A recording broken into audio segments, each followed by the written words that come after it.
ዕለተ ማክሰኞ ጥቅምት 4 ቀን 2018 ዓ.ም ሰላም ጤና ይስጥልን የተከበራችሁ ተመልካቾቻችን ከናሁ ቴሌቪዥን የሀገር ውስጥና የባህር ማዶ ዜናዎቻችን ወደ እናንተ የሚደርሱበት ጊዜው አሁን ነው። ከዜናዎቹ ጋር ዳና ታደሰ አብራችሁ ቆይታ አደርጋለሁ። አብራችሁን ሁኑ። ቀዳሚ ወዳደረግነው የሀገር ውስጥ መረጃችን እናልፋለን። የዓለም ባንክ የኢትዮጵያ የድህነት መጠን በ2025 ዓ.ም ወደ 43 በመቶ ከፍ ሊል እንደሚችል አስታውቋል። የዓለም ባንክ በኢትዮጵያ ያለው ድህነትን በተመለከተ አዲስ ባወጣው የግምገማ ሪፖርት እንደ አውሮፓውያኑ ዘመን አቆጣጠር በ2016 33 በመቶ የነበረው ድህነት መጠንም በተያዘው 2025 ወደ 43 በመቶ ከፍ ሊል እንደሚችል ገልጿል። ይህም በሀገሪቱ ለዓመታት የታየው ለውጥ ወደ ኋላ የሚቀለብስ መሆኑንም ባንኩ አሳስቧል። የዓለም ባንክ እንደገለጸው ኢትዮጵያ ከሁለት አስርት ዓመታት በላይ ድህነትን በመቀነስ ረገድ ጉልህ እድገት ካሳየች በኋላ ባለፉት ጥቂት ዓመታት የተከሰቱት ውስጣዊና ውጫዊ ተግዳሮቶች የኑሮ ደረጃ ላይ ተጽዕኖ አድርገዋል ብሏል። ከነዚህም ተግዳሮቶች መካከል የኮቪድ-19 ወረርሽኝ፣ የትግራይ ግጭት፣ ከፍተኛ ድርቅ፣ የጠቅላላ የሀገር ውስጥ ምርት ወይንም ጂዲፒ እድገት መቀዛቀዝና የዋጋ ግሽበት ናቸው ተብሏል። በዚህም ምክንያት የድህነት መጠን እንደ አውሮፓውያኑ አቆጣጠር በ2016 ከነበረበት 30 በመቶ በ2021 ወደ 39 በመቶ ከፍ ማለቱን ገልጿል። በቀጣይ ዓመት የበለጠ ይጨምራል ተብሎ እንደሚጠበቅም የዓለም ባንክ አስታውቋል።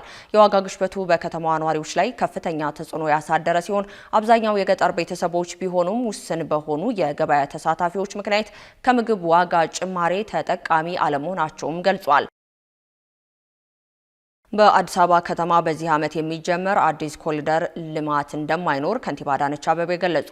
የከተማ አስተዳደር የወንዝ ዳር ልማት ከኮሪደር ልማት ጎን ለጎን ለመስራት ባለፈው ዓመት ከመረከቡ በፊት ባለፉት 5 ዓመታት በውጭ እርዳታና ዜጎች የተከናወነው ስራዎች 2 ኪሎ ሜትር ብቻ እንደነበሩም ከንቲባዋ ይፋ አድርገዋል። ከንቲባዋ ይህንን ይፋ ያደረጉት ጥቅምት 3 ቀን 2018 ዓ.ም በተካሄደው የአዲስ አበባ ምክር ቤት መደበኛ ጉባኤ ላይ ነው። በዚህ ዓመት ኮሪደር ብለን ለኮሪደር አዲስ ነገር የምንጀምር አይደለንም።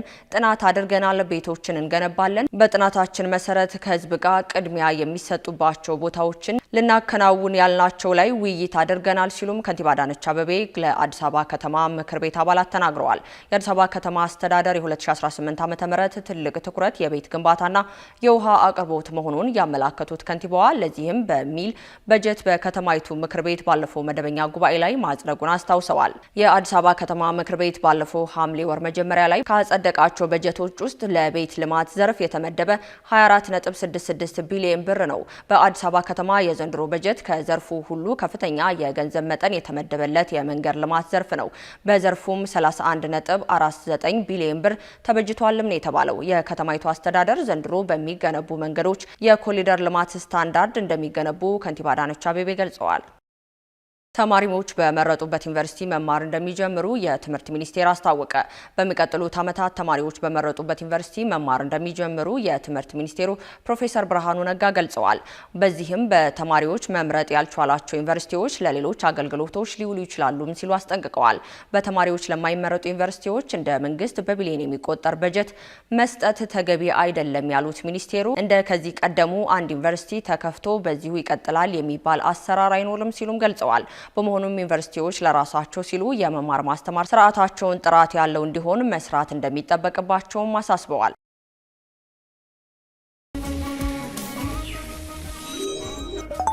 ልጅ ለእናቱ ገንዘብ ልኳል። በማይታመን ፍጥነት እናት የቤት መገልገያ ዕቃ ቀይረዋል። ታናሽ ወንድሟ የምርቃት ሱፉን መርጧል። ከነጋዴው በደረሳት ፈጣን አጭር መልእክት እህት እዛው በቆመበት ከፍላለታለች። እሱም ወዲያው መረከቡ አስደንቆታል። እሷ የኦንላይን ግብይቷን በአቢሲኒያ ካርድ ፈጽማለች።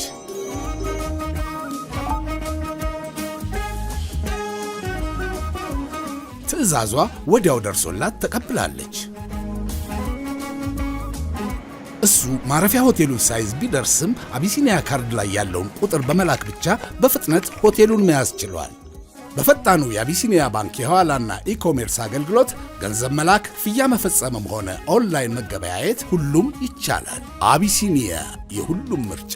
ካሽጎ በየትኛውም ዓለም ሆነው በማንኛውም ሰዓት ለወገኑ የሚደርሱበት ፈጣን የገንዘብ መላኪያ ተከፈተሎ። ማስተርና ቪዛ ካርዶን በመጠቀም ከ5 እስከ $20,000 የሚልኩበት አዲስ የገንዘብ መላኪያ መንገድ። ካሽጎን ለየት የሚያደርገው የትኛውም የገንዘብ ዝውውር በፍጥነት አገልግሎት ከመስጠቱም ባሻገር ለማንኛውም አገልግሎት ምንም አይነት ክፍያ አለመጠየቁ ነው።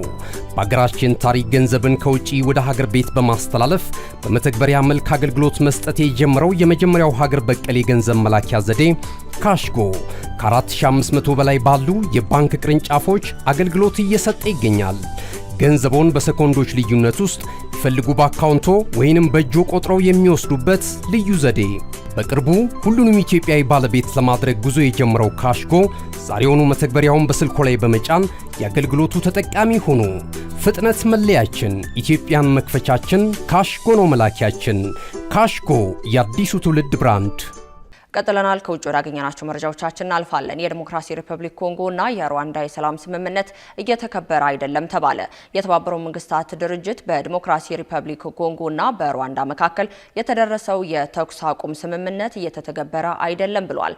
የተባበሩት መንግስታት ድርጅት ልዩ መልእክተኛ ሁጋንጊን እንዳሉትም ዓለም አቀፍ የሰላም ጥረቶች የሚመሰገኑና ተስፋ ሰጪ ናቸው፣ ነገር ግን እስካሁን ድረስ የገቡትን ቃል አልፈጸሙም። የተስማሙትን የተኩስ አቁም ስምምነት እየተከበረም አይደለም ብለዋል። ሁዋንጊን የቀጠናው ሀገራት ቀጥተኛና ግልጽ ውይይት እንዲቀጥሉና ይህንንም ጦርነት ለአንዴና ለመጨረሻ ጊዜ ለማስቆም አስፈላጊውን ሁሉ እርምጃ እንዲወስዱም ጥሪ አቅርበዋል። በተባበሩት መንግስታት የዲሞክራቲክ ሪፐብሊክ ኮንጎ ተወካይ ዛሮ ንጋቲሙጊን ጦርነቱን ማስቆም፣ የሩዋንዳ ወታደሮች ከሀገር ማስወጣት፣ ለኤም23 የሚደረገውን ድጋፍ ማብቃትና የኮንጎ መንግስት ስልጣን በሁሉም የተያዙ ቦታዎች ላይ ወደ ነበረበት መመለስ ለእውነተኛ ሰላም የማይደራደሩ ሁኔታዎች ናቸው ብለዋል።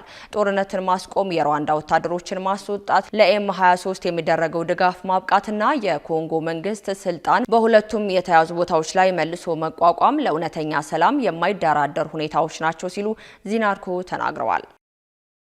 በመጨረሻም ሐማስ በህይወት ያሉ እስራኤላውያን ታጋቾችን በሙሉ መልቀቁን አስታውቋል።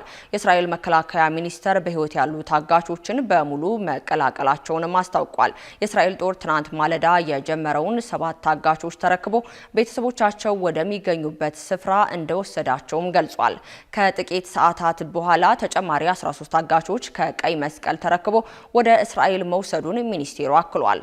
ጦሩ ባወጣው መግለጫ ላይ የእስራኤል ጦርና ደህንነት ኤጀንሲ ተመላሾችን ወደ እስራኤል አጅቦ እያመጣ ነው ብለዋል። ወደ እስራኤል ከተመለሱትም በኋላ የመጀመሪያ የሕክምና ምርመራ ይደረግላቸዋል ያለው መግለጫው በኋላ ላይም ለቀይ መስቀል ተላልፈው የሚሰጡ ተጨማሪ ታጋቾችን ለመረከብ መዘጋጀቱንም አስታውቋል። ሐማስ በበኩሉ በህይወት ያሉ ሁሉንም ታጋቾች ማስረከቡን የገለጸ ሲሆን 28 ታጋቾች አስክሬናቸውን በዛሬው ዕለት እንደሚያስረክብም አስታውቋል። በሀገራችን የንግድ ሚዲያ ታሪክ ግንባር ቀደምት ሆኖ በርካታ አስተማሪ፣ አዝናኝና መረጃ ሰጪ ዝግጅቶችን ጊዜው አሁን ነው ሲል በበርካታ አማራጮች ለእናንተ ውድ ተመልካቾቻችን ሲያደርስ የቆየው ናሁ ቴሌቪዥን አሁንም ዘመኑ የደረሰበትን የመረጃ ተደራሽነት ከግምት ውስጥ በማስገባት ቲቪ ለምኔ ሲል በአይነቱ ለየት ያለ የቲቪ የስልክ መተግበሪያ ሲያበስራችሁ በታላቅ ኩራት ታጅቦ ነው። በፈለጉት ጊዜና ሰዓት በምንም ቦታና ሁኔታ ውስጥ ሆነው መረጃን በእጅ ስልኮ ማግኘት ይፈልጋሉ። እንግዲያውስ በቀላል አጠቃቀም በቀልጣፋ ሁኔታ በጽሁፍ በድምጽና በምስል አማራጮች መረጃን ከታማኒ ምንጮች ባሉበት ሊያደርሶት ዝግጅቱን ጨርሷል። ምን ማየት ምንስ መስማት ይፈልጋሉ? ከስፖርት ኖት፣ ከመዝናኛው፣ ከፖለቲካው ወይስ ዓለም አቀፍ ጉዳዮች? አጫጭር መረጃዎችን ከቢዝነስና ኢኮኖሚ መረጃዎች ጋር አሰባጥሮ በናሁ አርካይቭ በትዝታ የዋሊት መልሶ በመረጃ ቡፌ ሊያንበሻብሾት ዘመናዊ አዲስ የስልክ መተግበሪያ በአዲስ ዓመት ስጦታ የሚመለከቱበት ብቻ ሳይሆን የሚሳተፉበት፣ የሚሰሙበት ብቻ ሳይሆን የሚናገሩበት በአዝናኝ ጥያቄና መልሶች ዳጎስ ያለ ሽልማት የጉርሻ አማራጭ አቅርቦሎታል። የዓለም አቀፍ ሚዲያዎችን ሰበር ዜናዎች በአማርኛ ተርጉሞ የሚያስነብብ በተለያዩ የቋንቋ አማራጮች የቀረበ የአዲስ ዓመት ልዩ ገጸ በረከት ከናሁ ቴሌቪዥን። እንደ ጋዜጣ እንነበባለን፣ እንደ ራዲዮ እንደመጣለን፣ እንደ ቴሌቪዥን በስልክ እንታያለን። አዲስ አማራጭ በአዲስ ዘመን ናሁ ቴሌቪዥን።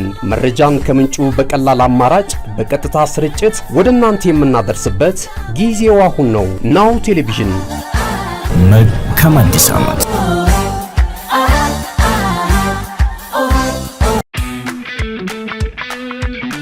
እነሆ የምስራች!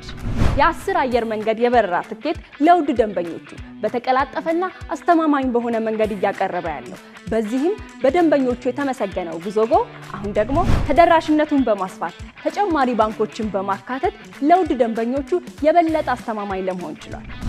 የጉዞጎን አፕሊኬሽን ከአፕ ስቶር ወይም ከፕሌይ ስቶር በማውረድ የመነሻና የመድረሻ ከተማዎትን መርጠው ዋጋ አወዳድረው የሀገር ውስጥም ሆነ ዓለም አቀፍ በረራ ማድረግ ካሰቡ የበረራ ትኬቶን ክፍያ በአቅራቢያው በሚገኙ ባንኮች አንድም በአካል በመሄድ ወይም በኦንላይን የክፍያ አማራጮች ክፍያዎትን በመፈጸም የበረራ ትኬቶን በእጅ ያስገቡ። ከዚህም በተጨማሪ እንደ ሁሉ ጊዜው ወደ ጉዞጎ የጥሪ ማዕከላችን 7473 በመደወል ከሙሉ የበረራ መረጃ ጋር የ24 ሰዓት የትኬት አገልግሎት ማግኘት እንደሚችሉ ስናበስሮ በታላቅ ደስታ ነው። ለበረራዎ ጉዞጎ። ከናሁ ቴሌቪዥን ለሰዓቱ ያዝላችሁ መረጃዎቻችን እስካሁን ይመስሉ ነበር። ከዜናዎቹ ወንዳና ታደሰ አብራችሁ ቆይታ አደረኩኝ። መልካም ቀን።